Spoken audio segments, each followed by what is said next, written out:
Hello guys. Yes, the beard is gone. I would love to say that I did it for charity, I shaved it off to earn some money for some starving people or something, but that'd be a bold-faced lie. I was trimming it for summer when I went a little bit too far and I messed it up, so I had to obliterate the whole thing. I still got some stubble though. With my genes, 2 months I'll be Grizzly Adams again. That'll be great. Now, I've been at university all of last week, so I haven't had very much time to formulate an entire fully fledged video for the Paladin's Crusade. However, I would still like to give you some content. There are some small issues that I don't think have enough substance to them to constitute an entire episode, but I still like to talk about them, so this is going to be a compilation of those things. Alright, first of all, invisible walls. These really annoy me. Call of Duty, for instance, you'll be walking up to go past a tank or something and there'll be nothing there and you'll be like, and you can't go past it, you have to walk all the way around. That's really annoying. It's even more annoying when it's not just a coding difficulty, it's like somewhere you want to get to. It's actually a path that you're going to walk at some point, but you arbitrarily can't go that way because you missed something further back. You have to get like a magical boot or something to actually walk past. It's arbitrary. They could easily just put a fence there, or some kind of laser wall, or anything. They could just explain it in the lore, I don't know. But it's annoying when there's just an arbitrary reason why you can't go past a particular point before you find some MacGuffin back in the level. Number 2, escort quests. These are just padding, essentially, when there's no other interesting objective, just keeping some annoying character alive. It can be done very well, like in the case of The Last of Us. I know it seems like I just love The Last of Us, and I always talk about how much I enjoy The Last of Us, and I really do enjoy it. It's one of the best games I've ever played. That aside, in the escort quest of The Last of Us, when you're having to protect Ellie, occasionally she'll get a zombie kind of on her, and you gotta just shoot it once and it gets off, and this sort of timer comes up, and it's like, oh, she's gonna die, man, she's bleeding out or something. And if you don't do it in time, the camera just sort of goes to her. It's like a failure state, and she just gets like ripped apart in a really dramatic, violent way, and that's cool. Do that. That's really cool. But when it's this entire level of trying to protect some extraneous character when they're trying to open up doors and stuff, and they get shot a couple of times and they die, that's really annoying. Number 3, shitty boss fights. These are one of the worst sort of offenders in poor video game writing practices, because generally at the end of a game when they've put in a lot of effort, for instance Halo 4, that was probably one of the worst Halo games I ever played, but it was still like a Halo game, it was still cool and I love Halo. But at the end you had this boss fight where you do a bunch of stuff around these structures, pressing buttons, and then you get taken up to this platform where the enemy who's been written up as this like enemy of all the life in the universe. These I forgot what they're called. I haven't played the game in a while, I only played through it once. But the boss fight is basically a quick time event. You just press X at the right time and you put a grenade in his chest and he's like blows up. That's terrible. That's really bad. And then we have Bungie again. This is Destiny. Every single enemy in that game is just a bullet sponge. There's no real strategy to it. There's a few things where you might shoot them in the light thing on their belly or on their heads or something like that, and that's alright. But when the strategy involves just shooting them until they fall over, that's not a cool boss fight. And that's all the enemies in that game. That's not just the bosses, but the final boss in the game was just that. I haven't played any of the raids. I just don't have time. They're like, oh, they'll go for 10 hours, and it's like, cool, well, that sounds terrible.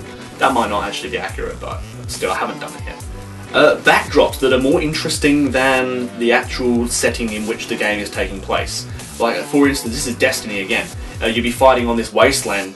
They have beautiful match-painted backdrops in that game, but like you look over and it's like, that looks far more interesting than where I am.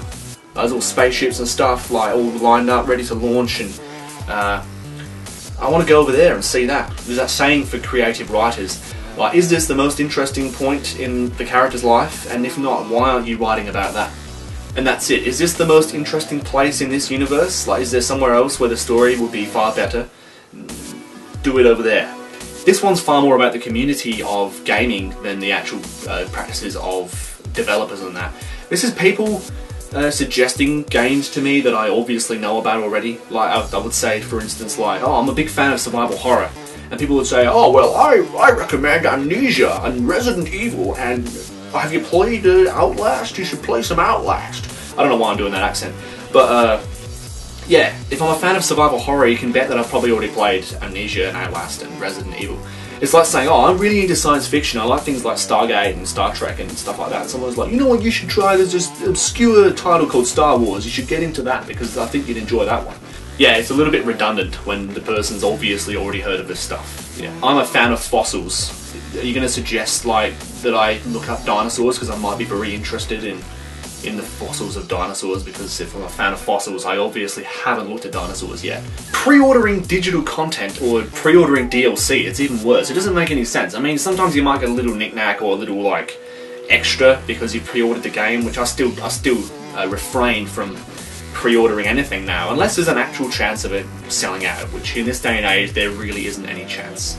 There's also the fact that if you look at the PlayStation Store, many of the games, or anything actually, many of the games digital cost as much as, or even in some cases ridiculously, like Call of Duty, cost more than a physical copy. It's absolutely gross. Pre-ordering DLC. Has there ever been anything more ridiculous than that? Feminists attacking male gamers and gamers in general for basically no reason. But games do not affect people's behaviour because of, like, science. Even if these games were treating men to be misogynistic and to hate women, which they're not, it wouldn't actually affect the way that they act in real life because it's a fantasy. They're not teaching people to hate women any more than games are teaching people to kill men.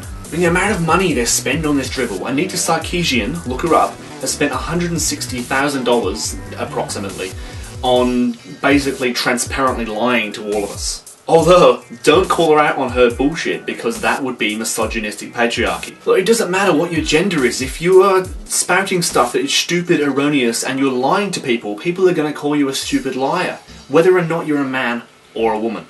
Making horror games multiplayer, like Resident Evil 6, like that was a really, I thought that was a cool game. It got a pretty bad rap, but the fact that it was multiplayer kind of retracts from the survival horror aspect of it. Like Dead Space 3. Why? Why did they have to make that multiplayer? It's like, the idea of survival horror is that you're on your own, and there's some monster or something, you don't really have many ways to fight it. If you've got two people that have machine guns and stuff, it's not horror anymore. I mean, there's horrific stuff in it, but yeah, I can't really say anything more about that one. Microtransactions in fully priced games. Microtransactions in a free-to-play model work really well because you're not paying anything for the game, and if you want to spend a little bit more cash on skins and different weapons that aren't essential for the working of the game, that's fine because you didn't pay anything for the game. That is the free-to-play model. For instance, in like League of Legends, you can buy skins and stuff like that. A lot of my friends do, and it's fair enough. You pay like $1, $2 for a skin, that's absolutely fair enough. The game didn't cost you anything. So the game in total with your skins is costing you like $10. It's great. However, when they put that into games like Assassin's Creed and Dead Space 3 and other shit, you're paying $60, $70 Australian for a game like that already. So I don't want to know how much more money I can spend. It's a very, very good strategy for taking stupid people's money out of their wallets, but it's still a crappy practice and don't do it. DLC being announced at the same time as fully priced games. Like, I remember when Far Cry 4 came out, a few people were saying that they saw the DLC for the game before they actually saw the announcement for the game. So they hadn't heard of Far Cry 4 yet. It was rumoured, but then it's like, oh, buy this DLC, and it's... the game hadn't even really been announced to these people because they hadn't seen it yet.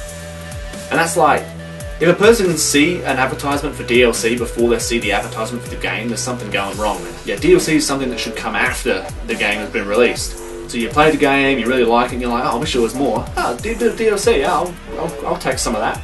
But don't announce it at the same time. I mean, the first thing I want to know when I buy a new game for $70, $80 is how much more money I'm going to be able to spend on it in the subsequent months. Because money.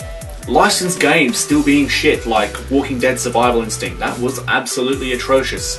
However, people seem really surprised when they buy a game like that and they're like, oh, this isn't very good. The Walking Dead TV show is good. Why isn't this any good? It's because it's a licensed game, and stop complaining about it because you bought the game. In certain instances, buyer beware does not apply because developers should know better and we should demand better. But in this case, it's a licensed game. They're going to be crap every single time, pretty much. there are certain things like the Game of Thrones game that Telltale made that's really, really good.